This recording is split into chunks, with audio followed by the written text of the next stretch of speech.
حضرت حسن رضی اللہ تعالیٰ عنہ فرماتے ہیں، جب اللہ تعالیٰ نے آدم علیہ السلام اور ان کی ذریت کو پیدا کیا تو فرشتوں نے عرض کیا، الہی یہ تمام ذریت آدم علیہ السلام زمین میں نہ سما سکے گی۔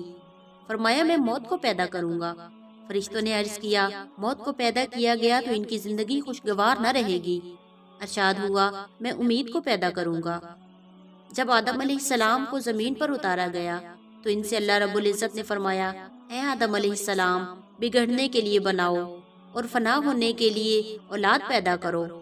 اے بلند ترین محل کے رہنے والے، تو ان قریب مٹی میں دفن کیا جائے گا۔ ایک فرشتہ روزانہ یہ ندا دیتا ہے، پیدا کرو موت کے لیے اور تعمیر کرو اجاڑ کے لیے۔ جب کوئی نیک بندہ مرتا ہے تو فرشتے اس کو قبر میں بٹھاتے ہیں۔ وہ ایسی حالت میں بیٹھتا ہے کہ نہ اس کو کوئی گھبراہٹ ہوتی ہے، نہ اس پر کوئی غم مسلط ہوتا ہے۔ پھر اس سے اول تو اسلام کے متعلق سوال کیا جاتا ہے کہ تو اسلام کے بارے میں کیا کہتا تھا؟ پھر اس سے پوچھا جاتا ہے کہ تو اس شخص یعنی حضور اقدس صلی اللہ علیہ وسلم کے بارے میں کیا کہتا ہے؟ وہ کہتا ہے کہ یہ محمد رسول اللہ صلی اللہ علیہ وسلم ہے، جو اللہ جل شانہ کے پاس سے ہمارے لیے واضح دلیلیں لے کر آئے۔ ہم نے ان سب کو سچا مانا جو حضور اقدس صلی اللہ علیہ وسلم لے کر آئے تھے۔ اس کے بعد اس کو اول دوزخ کا ایک مقام دکھایا جاتا ہے جہاں وہ دیکھتا ہے آدمی ایک دوسرے پر ٹوٹے پڑے ہیں۔ پھر اس سے کہا جاتا ہے، اس جگہ کو دیکھ، حق تعالی شانہ نے تجھے اس آفت سے نجات عطا فرما دی۔ اس کے بعد اس کو جنت کا ایک مقام دکھایا جاتا ہے جہاں وہ نہایت زیب و زینت دیکھتا ہے، اس کے لطف اندوز مناظر دیکھتا ہے۔ پھر اس سے کہا جاتا ہے، اس میں یہ جگہ تیرے رہنے کی ہے، قیامت کے بعد تو یہاں لایا جائے گا۔ تو دنیا میں آخرت کا یقین کرنے والا تھا اور اسی پر تیری موت ہوئی اور اسی پر قیامت میں تو قبر سے اٹھایا جائے گا۔ اور جب کوئی برا آدمی مرتا ہے تو اس کو قبر میں بٹھایا جاتا ہے اور نہایت گھبراہٹ اور خوف زدہ ہو کر وہ بیٹھتا ہے۔ اس سے بھی وہی سوال کیے جاتے ہیں۔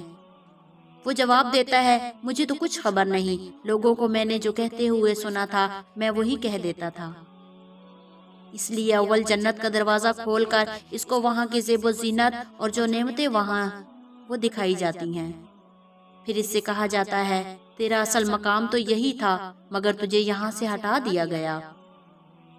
پھر اس کو جہنم دکھائی جاتی ہے جہاں ایک پر دوسرا ٹوٹا پڑا ہوتا ہے۔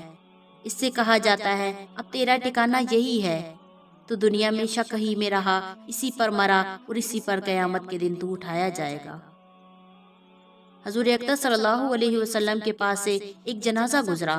حضور صلی اللہ علیہ وسلم نے اس کو دیکھ کر فرمایا، یہ شخص یا تو راحت پانے والا ہے، یہ اس سے راحت ہو گئی ہے۔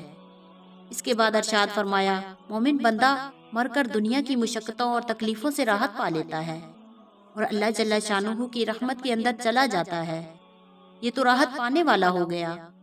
اور فاجر آدمی جب مرتا ہے تو دوسرے آدمی، آبادیاں، درخت اور جانور سب اس کی موت سے راحت پاتے ہیں، اس لیے کہ اس کی گناہوں کی نحوست سے دنیا میں آفات نازل ہوتی تھی، بارشیں بند ہو جاتی تھی، جس کی وجہ سے شہروں میں فساد ہوتا تھا اور درخت خشک ہونے لگتے تھے، جانوروں کو چارہ ملنا مشکل ہو جاتا تھا۔